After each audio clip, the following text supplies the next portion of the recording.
ବଖାଣି ମହିମା ଧୁନିକୁ ସ୍ଥାପିବା ଶ୍ରୀମୁଖରେ ଆଜ୍ଞା ଦେଲେ।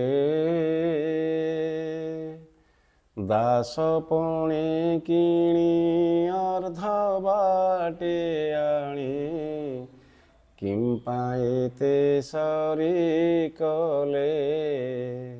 ସେ ଥିଲେ ସତ୍ୟ ମହିମ ଧର୍ମର ଆଦି ପ୍ରବକ୍ତା ସନ୍ଥ କବି ଭୀମ ଭୋଇ ଅବିଭକ୍ତ ସମ୍ବଲପୁର ଜିଲ୍ଲାର ରଢ଼ାଖୋଲ ନିକଟବର୍ତ୍ତୀ ଗ୍ରାମଟିହି। ଏହି ଗ୍ରାମରେ ଜନ୍ମଗ୍ରହଣ କରିଥିବା ଏହି ମହାନ ସନ୍ଥ ଯାହାଙ୍କର ଶ୍ରେଷ୍ଠ କୃତି ସ୍ତୁତି ଚିନ୍ତାମଣିର ସପ୍ତବିଂଶ ବୋଲି ଆଜିର ଆଲୋଚନାର ବିଷୟ କୁହାଯାଇଥିଲା। ବଖାଣି ମହିମା ଧୁନିକୁ ସ୍ଥାପିବା। ମୋତେ ତ ଆଜ୍ଞା ଦେଲ ପ୍ରଭୁ ମହିମାଙ୍କୁ ବଖାଣ କରିବା ନିମନ୍ତେ, ଧୁନିକୁ ସ୍ଥାପନା କରିବା ନିମନ୍ତେ ତୁମ ଶ୍ରୀମୁଖରେ ତୁମେ ଆଜ୍ଞା ପ୍ରଦାନ କରିଥିଲ। ହେ ମହିମା ଗୋସାଇଁ, ଏ ଦାସ ଏ ଅକିଞ୍ଚନ ଏ କିଣା ଚାକରକୁ ଅର୍ଦ୍ଧ ବାଟରେ ପରିତ୍ୟାଗ କରି କାହିଁକି ପ୍ରଭୁ ପଳାୟନ ପନ୍ଥୀ ସଜେଇ ଦେଲ? ଏତେ ସରି ଏତେ ମୋତେ କାହିଁକି ନିର୍ଯାତନା ଦେଲ ପ୍ରଭୁ? ଏହା ଭକ୍ତର ସ୍ୱ ଅଭିମାନ, ଏହା ଭକ୍ତର ସ୍ୱାଭିମାନ ଅଭିମାନ ଅଭିଯୋଗ ମଧ୍ୟ କୁହାଯାଇଛି। ନାହିଁ ମୋ ଭରସା ଉଡ଼ୁଛି ସହସା, କି ବୁଦ୍ଧି କରିବି କହ? ଜଗତ ସମ୍ଭାଳି ଭକତଙ୍କୁ ପାଳି, ତୁମ୍ଭ ଭାରା ତମ୍ଭେ ବହ। ହେ ପ୍ରଭୁ, ଏ ଜଗତକୁ ତୁମେ ସମ୍ଭାଳ, ତୁମ ଭଗତମାନଙ୍କୁ ତୁମେ ହିଁ ରକ୍ଷା କର, ତୁମେ ହିଁ ତ୍ରାଣ କର, ତୁମେ ହିଁ ପରିତ୍ରାଣ କର। ପ୍ରଭୁ, ମୋର ଭରସା ନାହିଁ। ଯାହାକୁ ଜୀବନରେ ଦାନା ମିଳୁନି, କନା ଖଣ୍ଡେ ବି ମିଳୁନି, ମୁଁ କି ବୁଦ୍ଧି କରିବି? ହେ ମହିମା ଗୋସାଇଁ, ଏ ଜଗତକୁ ତୁମେ ପ୍ରତିପାଳନ କର, ତୁମ ଭକ୍ତକୁ ତୁମେ ହିଁ ସମ୍ଭାଳ ପ୍ରଭୁ। ଏହା କହୁଛନ୍ତି। ଭଗତଙ୍କ ଦୁଃଖ ନିରନ୍ତର ଦେଖ, ଲାଗି ଲାଗି ପାଦାର ବିନ୍ଧେ। ବାନ୍ଧିଥା ଯୋଗାରି ଆଗ ପଛ କରି, ବହିଥାଉ ନିଜ କାନ୍ଧେ। ସମ୍ପତ୍ତି ବିପତ୍ତି ମୁକତି ଦୁର୍ଗତି, ଭିଆଣ କରିଛ ଯୋଡ଼ି। ପାପ ଦୁଃଖ ଭାର କେ ତୁମ୍ଭ ବହିବ, ପାଦ ତଳେ ଥାଉ ପଡ଼ି। ପ୍ରଭୁ, ଏ ଭକ୍ତଙ୍କର ନିରନ୍ତର ଦୁଃଖ ତୁମ ପାଦପଦ୍ମରେ ଅର୍ପଣ କରିବାକୁ ହେଉଛି ପ୍ରଭୁ। ଏ ସମ୍ପତ୍ତି ତ ତୁମର, ଏ ବିପତ୍ତି ତ ତୁମର, ଏ ମୁକତି ବି ତୁମର, ଏ ଦୁର୍ଗତି ବି ତୁମର। ତୁମେ ତ ସବୁ ଭିଆଣ କରିଛ ଯୋଡ଼ି ଯୋଡ଼ି କରି ପ୍ରଭୁ। ତୁମେ ସୃଷ୍ଟିର ଭଲ ମନ୍ଦ, ଖାଲ ଢିପ, ଆଲୁଅ ଅନ୍ଧାର, ଜନ୍ମ ମୃତ୍ୟୁ ସବୁ ତ ତୁମର ସୃଷ୍ଟି ପ୍ରଭୁ। ଏ ପାପ ଦୁଃଖ ଭାରକୁ ତୁମର କିଏ ବହିବ ପ୍ରଭୁ? ଏ ସୃଷ୍ଟିରେ ଏତେ ଦୁଃଖ, ଏତେ ଶୋକ, ଏତେ ତାପ, ତୁମ ହାତ ଗଢ଼ା କଣ୍ଢେଇ ଏ ମଣିଷମାନଙ୍କ ମଧ୍ୟରେ ଏତେ ଦୁଃଖ, ଏତେ ତାପ, ୟାକୁ ତୁମେ ହିଁ ସମ୍ଭାଳି ପାରିବ ପ୍ରଭୁ। ଏସବୁ ତୁମରି ପାଦ ତଳେ ପଡ଼ିଥାଉ। ଏହା ସେ କାନ୍ଦି କାନ୍ଦି ନିଶ୍ଚିତ ଭାବରେ ଯୋଡ଼ହସ୍ତରେ ନିବେଦନ କରୁଛନ୍ତି ସନ୍ଥ ଭୀମ ଭୋଇ। ବିଜେ କରିଅଛ କିମ୍ପା ନ ବୁଝୁଛ, ପଳାଇ ପଶିବି କାହିଁ। ଅର୍ଜି ପାପ ଭରା କରିବି ପସରା, ପାଦ ତଳେ ଦେବି ଥୋଇ। ତୁମେ ତ ବିଜେ କରିଛ ପୂର୍ଣ୍ଣ ବ୍ରହ୍ମ, ଯେଉଁ କୁହାଯାଉଛି ଠୁଳ ଶୂନ୍ୟ ରୂପ ହେ ନିତ୍ୟ ସନାତନ। ତୁମେ ବିଜେ କରିଅଛ, ଅଥଚ କାହିଁକି ବୁଝୁନାହଁ? କୁଆଡ଼େ ଯିବି, କେଉଁଠି ପଳାୟନ କରିବି? ମୁଁ ପଳାୟନ ପନ୍ଥୀ ସାଜିବି ପ୍ରଭୁ। କେଉଁଠିକି ପଳେଇ ଯିବି, କେଉଁଠି ରକ୍ଷା ପାଇବି? ଏ ପ୍ରାଣୀଙ୍କର ଦୁଃଖ ଶୋକ, ଏଇ ଯେଉଁ ଆକୁ ଦେଖି ମୁଁ ସହିପାରୁନି ପ୍ରଭୁ। ଏ ପାପ ଭରାକୁ ଅର୍ଜନ କରି କେତେଦିନ ଏଇଭଳି ଭାବରେ ବୋଝ ବୋହି ଏ ସଂସାରରେ ବୁଲୁଥିବି? ନାଇଁ, ତୁମରି ପାଦ ତଳେ ସବୁ ଅଜାଡ଼ି ଦେବି ପ୍ରଭୁ। ମୋ ପାପ ତୁମର, ମୋ ପୁଣ୍ୟ ତୁମର, ମୋ ଜନ୍ମ, ମୋ ମୃତ୍ୟୁ, ମୋ ଭଲ ମନ୍ଦ ହିସାବ ନିକାଶ ସବୁ ତ ତୁମରି ପାଦ ତଳେ ଅର୍ପଣ କରୁଛି ପ୍ରଭୁ। ଏହା ସେ କହୁଛନ୍ତି। ଆହୁରି ବି କହୁଛନ୍ତି, ଶରଣ ବାଞ୍ଛିତ କାନ୍ଦି କାନ୍ଦି ଭକ୍ତ, ଗଡ଼ି ଗଲେଣି सकल दोष अपराध क्षमा करी गुरु जाग्रतरे प्रतिपाल। शरण वांछित जो माने तुमर शरणापन्न तमरे सृष्टि प्रभु से माने कांदी कांदी तुम पाद तले गड़ुचंती गड़ घाली। हे प्रभु से दोष को क्षमा कर दियो, से अपराध को निश्चित भाव में क्षमा कर दियो। हे गुरु तांको जाग्रत रे प्रतिपालन करवा हुअन्तु। यह कहउछन्ति संत कवि भीम भोई जी निश्चित भाव में ओडिया गीति कविता एवं आध्यात्मिक सृष्टि क्षेत्र में अनन्य एवं असाधारण महिमा धर्मर श्रेष्ठ प्रवर्तक भाव में महिमा धर्मर श्रेष्ठ प्रचारक भाव में समग्र जगत विदित संत कवि भीम भोई। प्राणिक आरत दुख प्रमित देखु देखु केबा सहु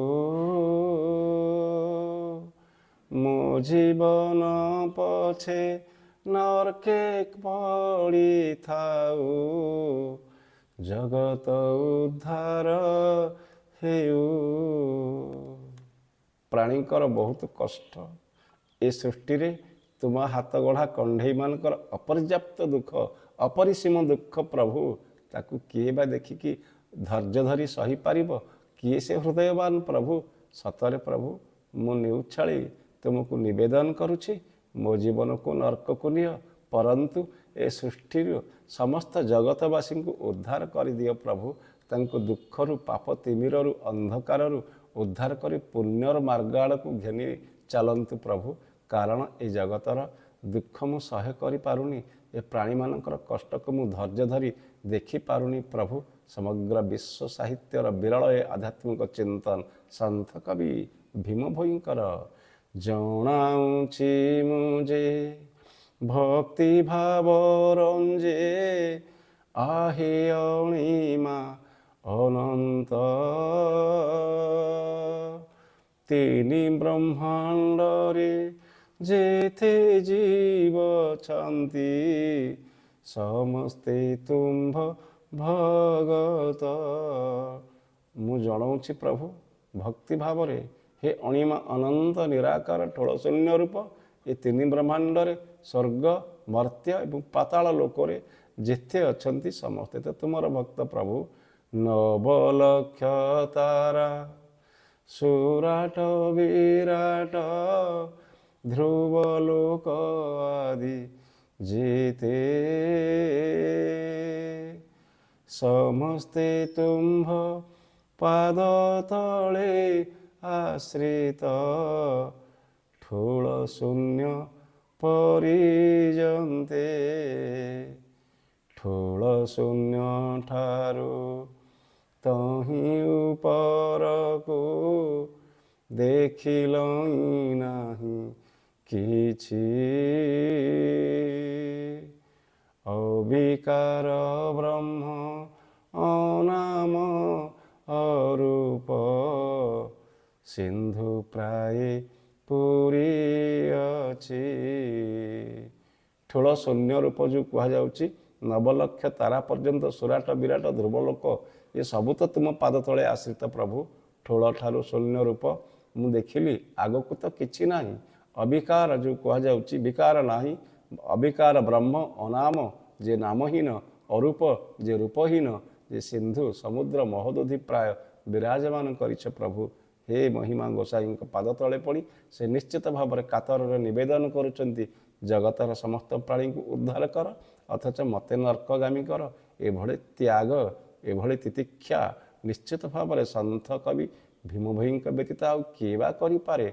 पुणी कहुଯାଇଛି किबा दुष्ट संथ सेवक सामंत कीट पतंगरे पुरी तुम्भे पुरी अछ काहीं उणा नहीं सर्वघटे समसरी।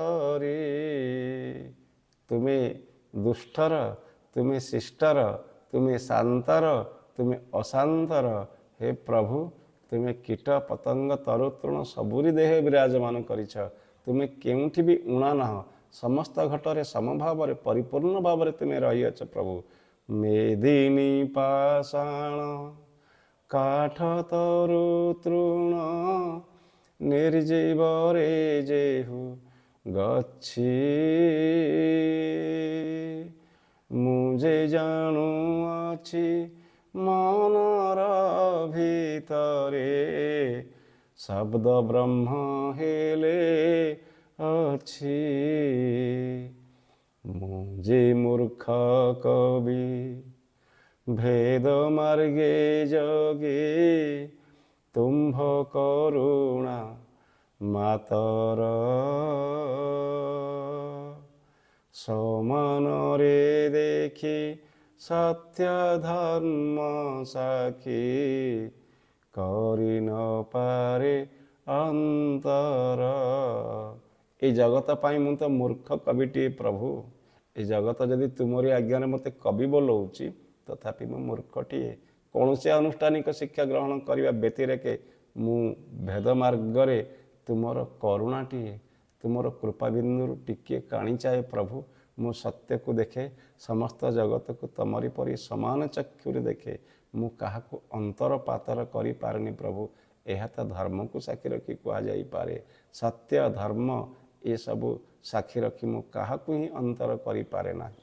ତ୍ରିପୁର ଜଗତେ ଜୀବ ଅଛନ୍ତି ଯେତେ, ଅଛି ନାମ କଳା ଚିହ୍ନ। ସମସ୍ତେ ଶଙ୍ଖୁଳି ଏକ ଆତ୍ମା ବୋଲି, ନ କର ହୁଆନ ଭିନ୍ନ। କାଠର ଭିତରେ ସୁଢଳ ଧାତୁରେ ଜଳ ପୁରି ଥାଇ ଯେତେ,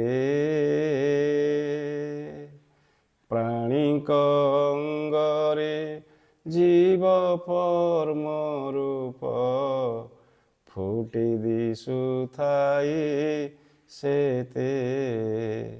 ତିନିପୁରରେ ଯେତେ ଜୀବ ଅଛନ୍ତି ପ୍ରଭୁ କଳା ଚିହ୍ନିତ, ସମସ୍ତଙ୍କୁ ଶଙ୍ଖୁଳି କରି ଏକ ଆତ୍ମା ବୋଲି ବିଚାର କରିବାକୁ ହେବ।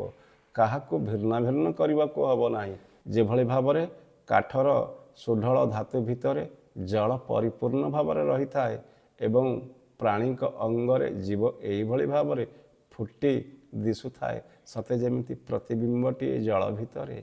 ଦୋଷକୃତ ହାନି ଲାଭ ଧରା ମୋରା, ଗାଳି ଦ୍ୱନ୍ଦ୍ୱ ହୁଅନ୍ତି ଯହିଁ। ରୁମ ଚର୍ମ ଭେଦି କାଟେ ଜୀବନକୁ, କାତର ମୁଁ ହେଉ ଥାଇ। ଦୋଷକୃତ ହାନି ଲାଭ ଧରା ମରା ଗାଳି ଦ୍ୱନ୍ଦ୍ୱ ସବୁ ତ ସୃଷ୍ଟିରେ ତୁମର ପ୍ରଭୁ। ତୁମେ ଦୋଷକୁ ସୃଷ୍ଟି କରିଛ, ତୁମେ ହାନିକୁ ତିଆରିଛ, ତୁମେ ଲାଭକୁ ତିଆରିଛ। ଏ ସୃଷ୍ଟିରେ ଯେତେ ଧରା ମରା, ଯେତେ ଅଶାନ୍ତ, ଯେତେ ଶାନ୍ତ, ସବୁ ତ ତମରି ହାତ ତିଆରି ପ୍ରଭୁ। ଏଠି ଗାଳି ହୁଏ, ଦ୍ୱନ୍ଦ୍ୱ ହୁଏ, ତୁମ ହାତ ତିଆରି। ଏଇ ମଣିଷ, ଏ ଜୀବ, ଏ ସୃଷ୍ଟି ନିଜ ନିଜ ଭିତରେ ଅହଙ୍କାର ବଶତଃ ଦ୍ୱନ୍ଦ୍ୱ କରି ବସନ୍ତି, ଅଥଚ ସମସ୍ତଙ୍କ ରୁମ ଆଉ ଚର୍ମ ପରିବେଷ୍ଟିତ। କେତେ କଷ୍ଟ ହୁଏ ପ୍ରଭୁ। ମୁଁ କିନ୍ତୁ କାତର ହୁଏ ସେମାନଙ୍କର ଦୁଃଖରେ, ସେମାନଙ୍କର ଏହି ହିଂସାତ୍ମକ ଆଚରଣରେ ବଡ଼ କଷ୍ଟ ହୁଏ ପ୍ରଭୁ। ଏହା କବିର ଭାବନା। ସନ୍ଥ କବି ଭୀମ ଭୋଇ, ଯିଏ ସମଗ୍ର ଜଗତକୁ ସମାନୁଭୂତିରେ ସନ୍ଦର୍ଶନ କରେ, ଦିବ୍ୟ ଦୃଷ୍ଟିରେ ପ୍ରାଣୀଙ୍କ ଦୁଃଖରେ ଯିଏ ନିଜର ଦୁଃଖ ବୋଲି ବିବେଚନା କରେ, ଏମନ୍ତ ସୃଷ୍ଟିରେ ଏ ରଚନା ଆଉ ଏ କବି ସନ୍ଥ କବିଙ୍କର ଚିନ୍ତା ଆଉ ଚେତନା। ପୁଣି କୁହାଯାଇଛି, ଅଗ୍ନି ଚୁଲା ପରେ ତାରଣ ଭାଣ୍ଡରେ, ଯେ ସନେ ଫୁଟଇ ଅର୍ଣ୍ଣ। ତେସନ ପରାଏ ହୃଦେ ଡେଉଁଥାଇ, ପଞ୍ଚଭୂତ ଆଜ୍ଞାମାନ। ଏ ସୃଷ୍ଟିରେ ପଞ୍ଚଭୂତରେ ଆତ୍ମାକୁ ତୁମେ ହିଁ ତିଆରିଛ ପ୍ରଭୁ। ଅଗ୍ନି ଚୁଲାରେ, ତୋରଣ ଭାଣ୍ଡରେ ଯେଉଁଭଳି ଭାବରେ କୁହାଯାଉଛି, ତାରଣ ଭାଣ୍ଡରେ ଅର୍ଣ୍ଣ ଯେଉଁଭଳି ଭାବରେ ଫୁଟି ଉଠୁଥାଏ, ଠିକ୍ ସେଇଭଳି ଭାବରେ ପଞ୍ଚଭୂତରେ ତିଆରି ହୋଇଥିବା ଏ ଶରୀର ସବୁ ଆଜ୍ଞା ମାନେ ନିଶ୍ଚିତ ଭାବରେ ପାଣି ଫୁଟୁଥିବା ଅବସ୍ଥାରେ ତୋରଣ ଭାଣ୍ଡରେ ଅର୍ଣ୍ଣ ଫୁଟୁଥିବା ପରି ଫୁଟି ଉଠନ୍ତି ଆଜ୍ଞାକୁ ବହନ କରି ପ୍ରଭୁ ଏହା କୁହାଯାଉଛି। ପୁଣି କୁହାଯାଇଛି ଏକ ଖଣ୍ଡ ହାଳ ବୁନ୍ଦାଏ ରୁଧିର ଫୁଟେ ମାଉଁସ ଜାଣଇ ତେଣୁ କରି ସିନା ପ୍ରାଣିକ ବିକଳ ସହି ନ ପାରଇ ମୁହିଁ। ଗୋଟିଏ ଖଣ୍ଡ ହାଡ଼, ଗୋଟିଏ ଟୋପା ରକ୍ତ, ଆଉ ଫୁଟାଏ ମାଉଁସ, ଆଉ ପଳେ ମାଉଁସ, ୟାକୁ ନେଇ ଏ ଜୀବନ ଗଢ଼ା ପ୍ରଭୁ।